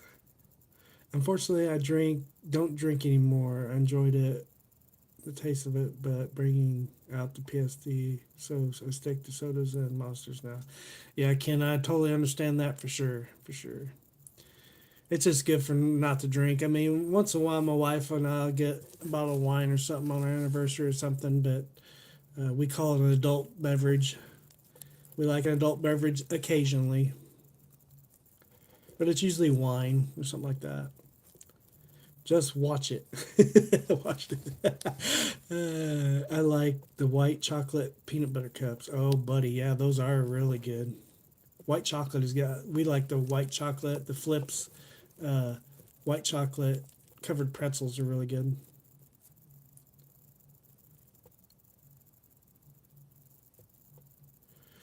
Yeah, my wife knows me all too well. Of course, saying low carb, and she says, "Hey, you want a cup of?" We're trying to get rid of the last remaining carb stuff we got in the house. And she says, "You want some hot chocolate?" I'm like, "Of course I want some hot chocolate." I'm carb deprived right now.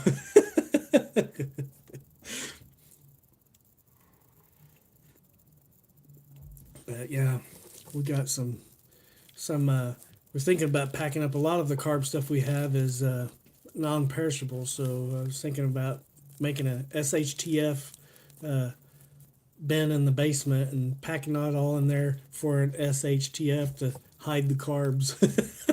Emergency carb situation. So that might be happening. But we've been doing pretty good the last few meals we've been having. We've been doing pretty good. So um, low carb's not bad. There's a lot of low carb options, a lot of good stuff.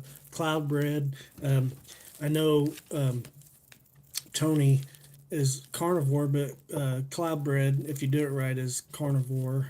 You can make it with hamburgers and use it for sandwiches and stuff. So I'm definitely gonna get into the cloud bread. I want to definitely start making it. Sounds really good.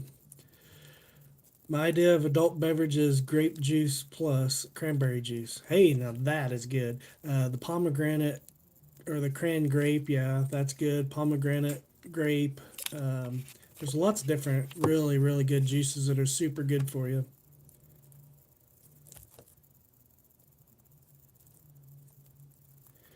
All right, Mission. I appreciate you coming in, sir. Have a good evening and safe travels.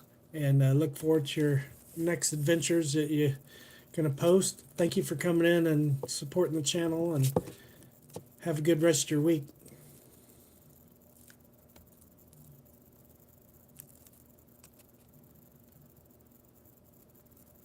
Woodsman's is prune juice.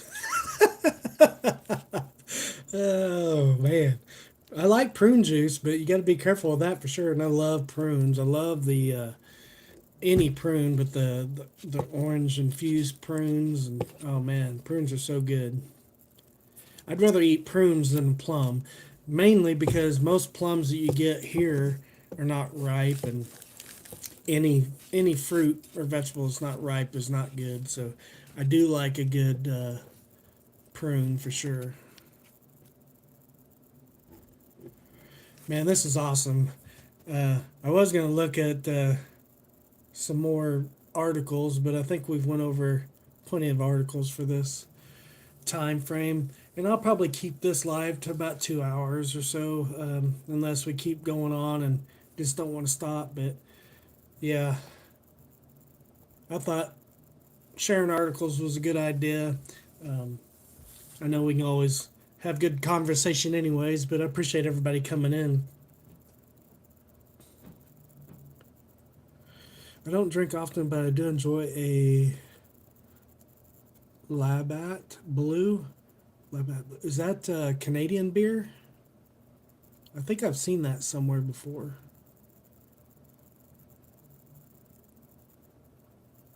Have a good week, Ken. Appreciate you coming in. Thank you for hanging out with us tonight. Have a good rest of your week.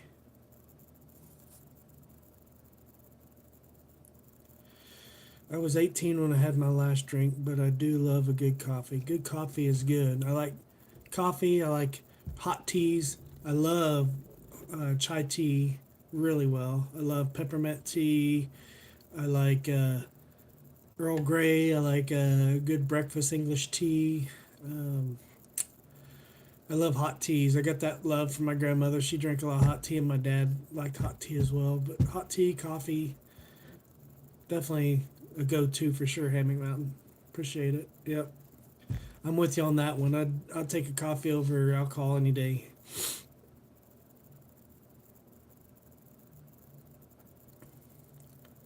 Yes, but now it's made in the U.S. Really, Chris? Okay, I've seen I've seen that.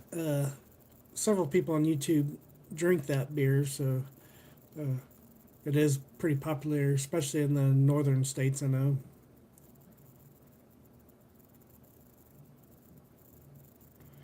Shy guy, you sure have a lot to say for a guy that is Wilson of the camping world. That is hilarious.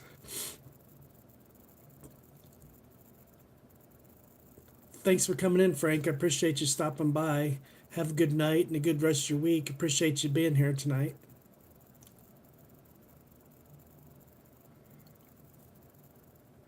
Lots of laugh. If it was a person, I'm quiet. That's another person that I wish was coming to the Purple Rain camp.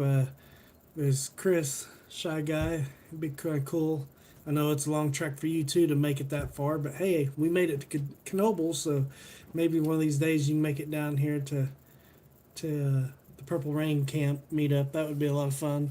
Everybody that's been in here tonight, I'd enjoy outdoors with Den. I'd like to see Den come down here. He's been to Table Rock Lake before. It's not too much farther, so I'd like to see everybody there eventually. But I know time and money and everything is hard to come by anymore. Everything's so much more expensive. On a better note, gas is a lot lower right now. I wish it was this low when Randy and I made our trip to Knoebels. Would have helped the trip pricing a little bit better. But um, I was looking at HangCon earlier today too, and man, I really want to go to that so bad. But I can get a round trip flight pretty cheap out of Springfield here for about $250 round trip. Um, and then, if I drove myself, I'd just sleep in my car like Tony does. I wouldn't need a hotel really or anything, but yeah, just the gas and uh, food's not a problem. I'd fix my own food too. So, but just driving there, the time 16 and a half hours one way. That's not stopping. So, time you stop a few times, you're looking at 17 and a half hours probably. By the time you get there, so that's a long drive. We'll see what 2026 holds for traveling. Yeah, I understand, Chris, for sure. And now that I've got a little will and we've got to plan out everything in advance, and if I do anything, just like my camps, I haven't been able to do a camp in a while because I during the week it just I'd have to get grandma, which I know she'd be willing to watch them, but you know it's just one of those things you don't want to be away from them. You know, I love I've always loved being with my kids, so it's not a matter of I know I can get grandma or anybody else to watch them, but probably have to be weekend type deals to do camps. Just but got to plan them out more. I want to do couple stealth camps while it's cooler.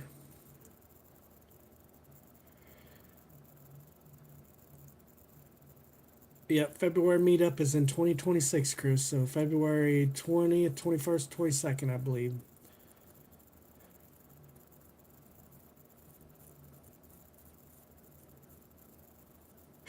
You saw Chris's reflection in the water. Yep. I was gonna say something, but hey, we've met him face to face, Daniel. So we already know what he looks like, anyways. He's got a really cool voice too. So if he ever decides to start talking on his videos, you guys would be really shocked. He's got a really good speaking voice.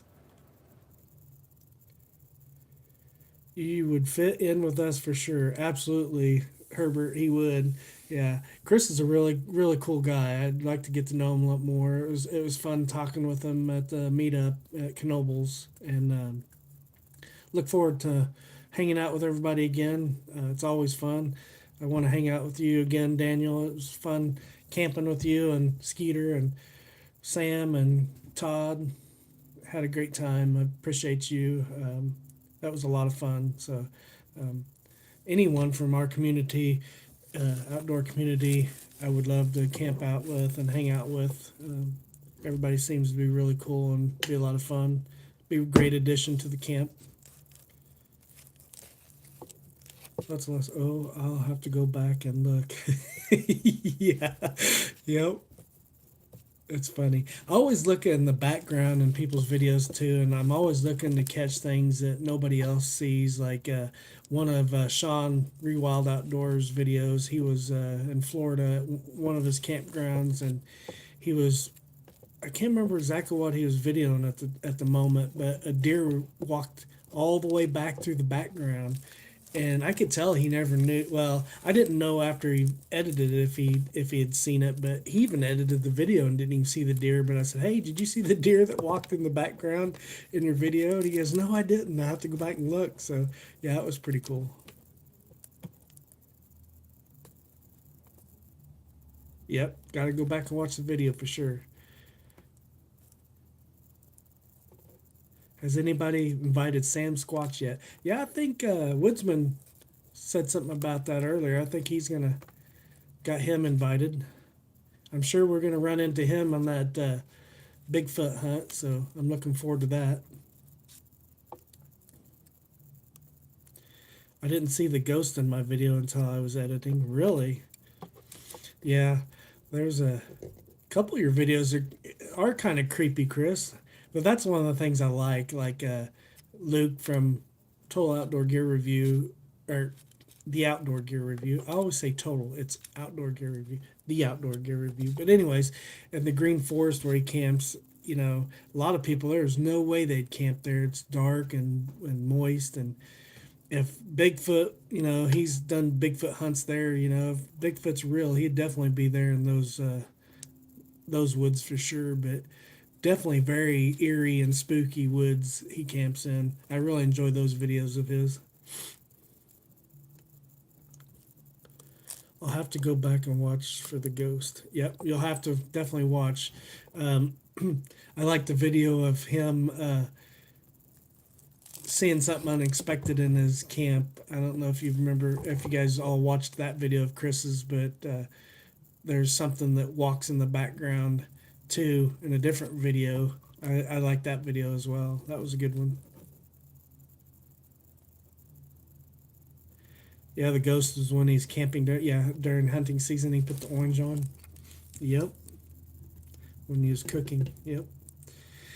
There's lots of things you see in the background of different videos, and you always wonder. I always read through the comments to see if anybody else picked up on them, and a lot of times people don't pick up on stuff in the backgrounds of videos, and that's one of the things usually.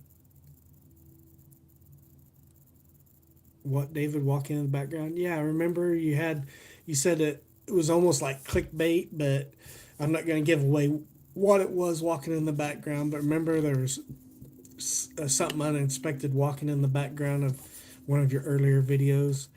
I don't want to give it away for people that haven't watched it. Virginia Bushcrafter. Yeah, he's got some pretty good videos too, but he's definitely got stuff in the background I've seen on his videos. Uh, I haven't watched a tremendous amount of his videos, but I have watched several of his videos. Several of his build videos I've watched, but it's been pretty good. Pretty good. Yeah, I know. I was like, when I first seen it, I was like, man, that would have made me jump, especially if you wasn't expecting, somebody or something to be there. I mean, that's the whole thing is I'm not really a jumpy person, but if it's like the other day, I was sitting on the couch and I was shopping online or looking at something online. I don't remember what exactly I was doing, but I had no idea my wife was there, and she said something, and I jumped like I shot. I mean, if I don't know the person's there or it's really unexpected, I jump pretty good. I get startled pretty easy. It's funny. My reaction still makes me laugh. Yeah, that was the best part of that video for sure. Is your reaction? You kind of when you turn it, you just kind of your whole body kind of jerks. It's pretty funny. Yeah, I like that video. That was good. That was good. Yeah, your videos are really good. I enjoy them. Makes me, I enjoy doing ASMR videos a lot better than talking. Not that I don't mind doing the talking ones too, but uh, I may go back to doing the ASMR. They're my favorite for sure. But yeah, a lot of fun. It's been great talking with everybody tonight. I'm glad everybody came in and joined in the conversation, and I appreciate everybody. Uh, if you're not religious or spiritual, just keep positive thoughts for the families and that were affected with all the tragedies, with the stories that I shared tonight, for the unsolved murder from the lady from Quebec, Canada, and um, the man that lost his life, Mount Whitney. All the tragic losses of life, the bear attacks, and that sort of thing. Just keep everybody in their thoughts and prayers, and the family. And yeah, not a problem, Chris. I appreciate you guys all being here. And I kind of miss doing the collabs with other YouTubers, so I might start doing that up some more. I'd like to get Daniel, if you're willing to get on here sometime and talk about stealth camping. I wouldn't mind getting you on here. I know I've done a collab with Tony and Sean Wild Outdoors. Should collab with him. So if you're willing to come on sometime and do a kind of an interview collab video live, if you'd be interested some Monday night, let me know. And Shy Guy, I know you probably wouldn't be interested in doing it since you don't like being on video, but I need to have Herbert on again. I haven't had Herbert, and it's been a minute since I've had Woodsman and Randy on. I wouldn't mind doing some more videos together. I don't like getting more than two people really because it gets so chaotic trying to talk over each other. So um, you can talk, Chris. You'd be interested in doing well. That'd kind of give the suspense away from your videos if you do a live chat. That's all a bad thing. I guess you could wear a ski mask during the live chat. Or dress up as Santa Claus or something.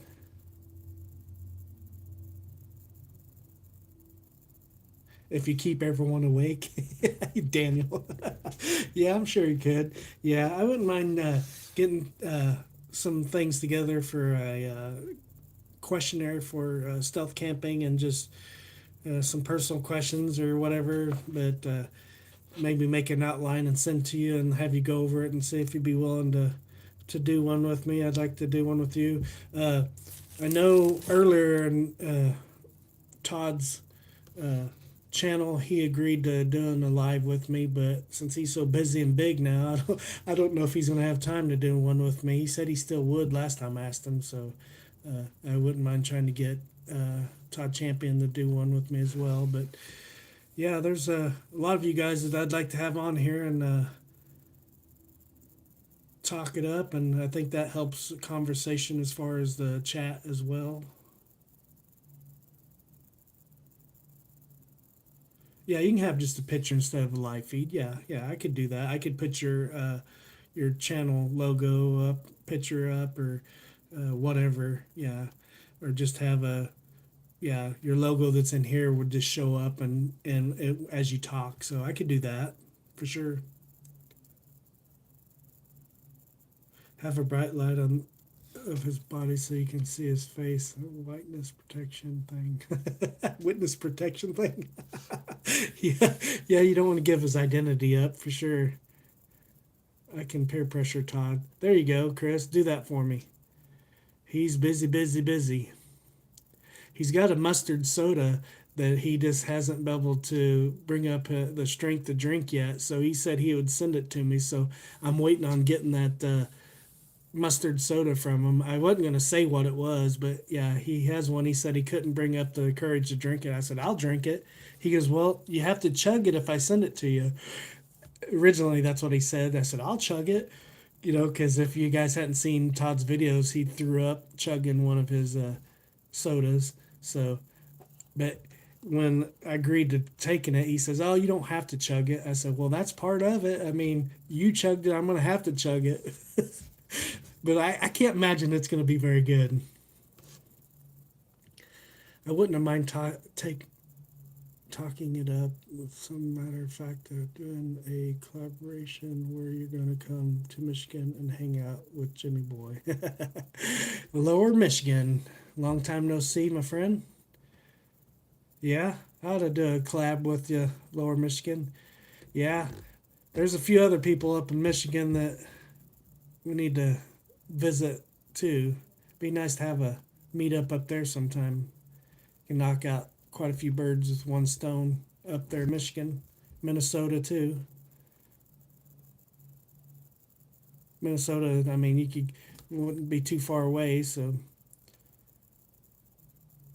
shadow of me as I talk. Yeah, Chris, that's a good idea. Do it. Yeah. Yeah, I'm definitely gonna chug the soda in a stealth camp like Todd did for sure. So if I throw up, I throw up. I told him I'd chug it. So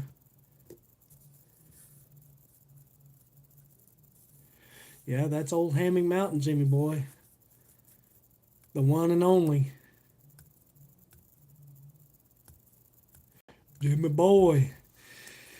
Yeah, it's been good. I need to have Jimmy Boy on here too. I don't know if y'all could take Jimmy Boy and me both together on a live. I don't know.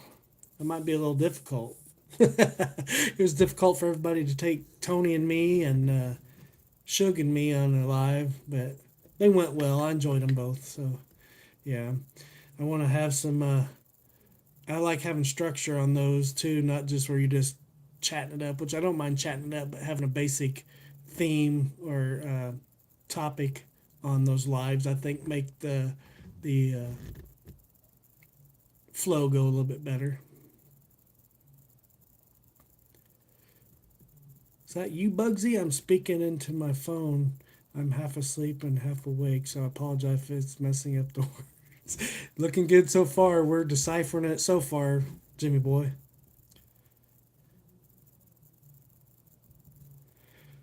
I'm not Jimmy boy. I forgot the comma.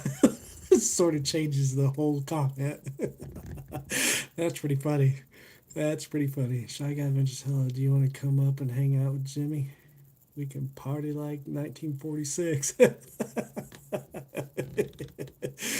Oh, oh, bunch of crazies in here, I think. But Yeah, I think I'm gonna hold it to that 2 hour mark here. I hate to cut it off, but I know everybody's got work and busy lives, and I appreciate everybody hanging out. I appreciate you stopping in, Jimmy Boy. I appreciate everybody being here tonight and supporting the live as you always do. It means the world to me. Yep. All you have to do is discuss hammocks and donuts. Yep. I mean, what better discussion is that? I mean, in my books, I mean, add chocolate milk to it and you got a good night. So, but I appreciate you guys. I appreciate you very much. And if Lord willing, I'll have a live next Monday. If not, I'll make sure to try to post that I'm not going live. But I usually post a scheduled live if I'm going live. So if I don't, for some reason, and I forget to post, it means I'm not having a live. So, but everybody have a good night. Good night, Den. Good night, Chris. Good night, Daniel. Good night, Dan. Good night, Jimmy Boy. Appreciate you stopping by. Good night, Den. Who else am I forgetting? Ozarks Woodman, you still here? Good night, Woodsman. Appreciate you being here, my friend.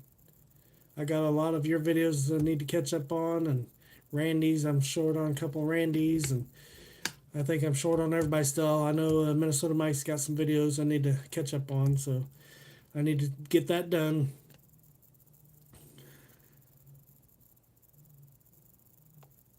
You're a YouTube entertainer, outdoor enthusiast. I'm approve this message, Jimmy Boy. I appreciate you stopping by, Jimmy Boy. Have a good rest of your guys' week.